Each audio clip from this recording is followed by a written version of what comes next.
আকাশে অঝরে ঝরছে মিসাইলের আগুন, মুহুর্মুহু উড়ান্ত মিসাইলের ঝলক। দুই পরমাণু শক্তিধর দেশের বিমান বাহিনীর মুখোমুখি লড়াই, যা চলেছে 1 ঘন্টারও বেশি সময় ধরে। সাম্প্রতিক ইতিহাসের সবচেয়ে দীর্ঘ ও বড় ডগ ফাইট এর গোপন কাহিনী নিয়ে আজকের এই বিশেষ ভিডিওটি। আশা করি না টেনে পুরো প্রতিবেদনটি দেখবেন।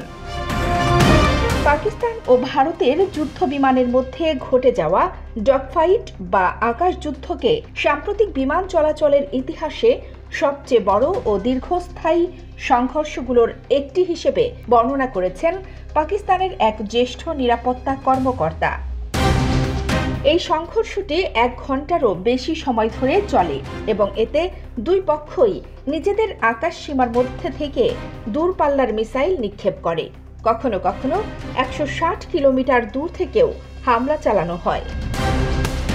পাকিস্তানের এ জ্যেষ্ঠ কর্মকর্তা জানিয়েছেন, দুই দেশের বিমানের মধ্যে প্রায় 1 ঘন্টা ডগফাইট হয়, আর এ যুদ্ধকে আধুনিক সময়ের সবচেয়ে বড় এবং দীর্ঘ ডগফাইট হিসেবে অভিহিত করেছেন তিনি।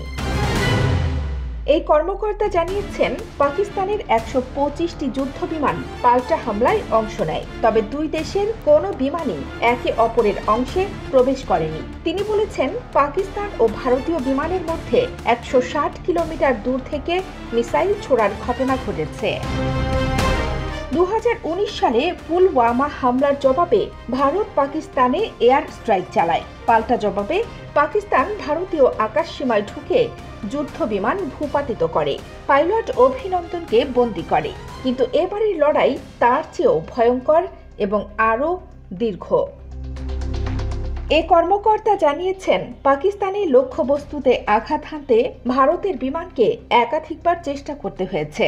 এ সময় সম্ভাব্য হামলাস্থলের সাধারণ মানুষকে যথাসম্ভব সতর্ক করার চেষ্টা করেছে পাক সেনাবাহিনী। এতে তারা হতাহতের সংখ্যা অনেকটা কমিয়ে আনতে সমর্থ হয়েছেন বলে জানিয়েছেন পাকিস্তানের এ কর্মকর্তা। প্রশ্ন হলো, এত বড় যুদ্ধের পরও কেন কোনো পাইলট বন্দী হলো না? কেন এবার দুই দেশই তাদের বিমানকে সীমান্ত পার হতে দেয়নি? নাকি পরমাণু যুদ্ধের ভয়েই থেমে গেল এই লড়াই? আপনার কি মনে হয়, এই আকাশ যুদ্ধ কি দুই দেশের মধ্যে বড় যুদ্ধের সূচনা? ভিডিওটির নিচে কমেন্টে লিখুন আর ভিডিওটি শেয়ার করতে ভুলবেন না। কানিজ ফাতেমা নিপা, খবর সংযোগ।